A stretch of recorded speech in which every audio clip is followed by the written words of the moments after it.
ओम नमः शिवाय, हर हर महादेव, जय महाकाल। आप सबको पता है सावन का महीना चल रहा है, मेरे देवादिदेव महादेव जी का महीना है। आप सब लोगों पर मेरे महादेव की कृपा सदैव बरकरार रहे और साथ ही साथ आपकी जो भी मनोकामना है वो इस सावन के महीने में पूरी जरूर हो, यही मैं महादेव जी से प्रार्थना करता हूँ। देखिए, अगर आपके जीवन में आपके काफी सारी कष्ट है, काफी सारी परेशानियां हैं, धन को लेकर के, नौकरी को लेकर के, मनोकामना को लेकर के नहीं हो रहा है, आपने काफी सारे उपाय व्रत कर लिए हैं, तो पूज्य गुरु जी ने अभी की हाल फिलहाल की कथा में पंचजल वाला उपाय बताया है। मात्र इस छोटे से उपाय को कीजिएगा, आप जो मांगोगे वो सब कुछ मिलेगा। बहुत ही अचूक उपाय है। पूज्य गुरु जी की कथा से सुन करके और समझ करके पूरे उपाय को बड़े ही विस्तार से बताऊंगा, परंतु उससे पहले आप सबसे एक छोटी सी गुजारिश करूंगा कि जो लोग पहली बार आए हैं चैनल को सब्सक्राइब जरूर करना और वीडियो को लाइक करके महादेव जी का कोई सा भी प्यारा नाम कमेंट बॉक्स में लिखना मत भूलिएगा। हमारे महादेव की फैमिली 1 लाख लोगों की फैमिली होने वाली है। आप सभी लोगों के प्यार दुलार की वजह से ही ये संभव हो पाया है, तो थोड़े से और कमी है। आप जो भी व्यक्ति इस वीडियो को देख रहे हैं सब्सक्राइब जरूर कीजिएगा, ठीक है ना। चलिए, इस पूरे वीडियो के अंदर हम लोग बात करेंगे 3 महा उपाय की, ठीक है ना। तीनों महा उपाय जो होंगे वो अलग अलग तरीके के होंगे, अलग अलग चीजों के लिए होंगे। सबसे पहले बात कर लेते हैं पहले वाले उपाय की तरफ, ठीक है। देखिए, पहला वाला जो उपाय है ना, ये किन लोगों को करना है? अगर आपकी कोई मनोकामना है, कोई विश है, कोई इच्छा है जो काफी समय से पूरी नहीं हो रही है, तो आप सबको पता है कल है प्रदोष का दिन, है ना। तो जो ये वाला उपाय है ना, या तो किसी भी प्रदोष के दिन किया जाता है, या फिर देखिए सावन का महीना चल रहा है ना, तो गुरुदेव ने बताया था, या फिर आप सावन के सोमवार के दिन आप इस उपाय को कर सकते हो, ठीक है ना। ये 2 दिन बताए हैं, लेकिन अगर आपके सावन का महीना नहीं चल रहा है तो इस वाले उपाय को सिर्फ और सिर्फ आप प्रदोष के दिन ही कर सकते हो, चाहे वो कोई से भी महीने की प्रदोष हो, ठीक है ना। ध्यान से सुनना, समझने की कोशिश करना। इस वाले उपाय के अंदर आपकी करने का एक तरीका है, उसी नियम के साथ में आपको फॉलो करना पड़ेगा। सबसे पहले आपको लेना होगा 1 लोटा शुद्ध जल अपने घर का। ध्यान रखना, जो 1 लोटा शुद्ध जल लोगे इसके अंदर आपको 2 से 4 बूंदे गंगा जल की जरूर मिला लेना, या किसी भी पवित्र नदी का जल मिला लेना, जो भी आपके पास में पॉसिबल हो उसे मिला लेना, ठीक है ना। तो ये 1 लोटा तो ये तैयार हो गया।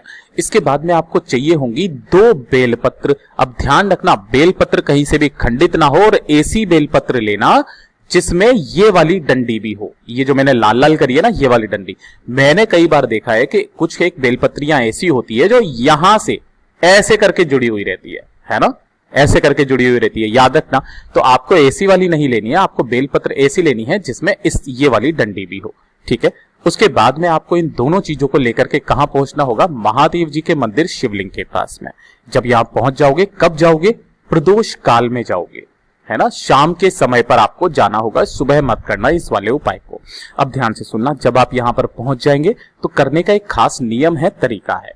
सबसे पहले आपको करना क्या होगा? 1 लोटा शुद्ध जल आपको नहीं चढ़ाना है, जैसा कि मैं हमेशा वीडियो में बता देता हूं। आपको उत्तर दिशा यानी कि नॉर्थ डायरेक्शन की तरफ खड़े हो जाना है। आपको जो भी पूजा अर्चना वगैरह जो भी चढ़ाना करना है, मिठाई है, धूप बत्ती लगाना, दीपक लगाना, जो आप करना चाहते हो वो कर लीजिए, कोई दिक्कत नहीं है। उपाय करते वक्त में ध्यान रखना, जो आपने 2 बेलपत्री ली है उनमें से जो पहली वाली बेलपत्री है, 1 बेलपत्री सबसे पहले आप चढ़ाएंगे कहां पर? ये वाला जो हिस्सा होता है ना, जलाधारी वाला, है ना, बिल्कुल जहां से जल टपकता है, आपको यहां समर्पित करना होगा। कैसे करके? डंडी रहेगी जलाधारी की तरफ, ये दोनों पत्तियां हो गई आसपास की, और ये वाली हो गई बड़ी वाली पत्ती, ठीक है ना। तो ये जो बड़ी वाली पत्ती है ना, ये रहेगी शिवलिंग के तरफ में, डंडी रहेगी जलाधारी के तरफ, और जो चिकना वाला हिस्सा है ना वो रहेगा नीचे की तरफ, है ना। हमेशा उल्टा समर्पित करना। एक यहां पर समर्पित कर दी, और जो दूसरी वाली बेलपत्री है ना, उसे आपको पकड़ना है कहां से? ये चीज ध्यान रखना, इस जगह से आपको पकड़ना है, यहां से पकड़ करके समर्पित करना। यहां से पकड़ करके सबसे पहले माता रानी का जो हस्त कमल है, ये वाला कटी भाग, यहां पर आपको टच करवाना है, अपनी मनोकामना बोलना है, और अपनी मनोकामना बोलने के बाद इसी वाली बेलपत्री को उठा करके कहां पर? शिवलिंग पर समर्पित करना है। लेकिन शिवलिंग पर समर्पित करने का एक खास नियम है, तरीका है। देखिए, अगर आप इधर की तरफ में बैठे हुए हो ना, तो जो बेलपत्र की बड़ी वाली पत्ती है ना, वो रहेगी आपकी तरफ, ठीक है।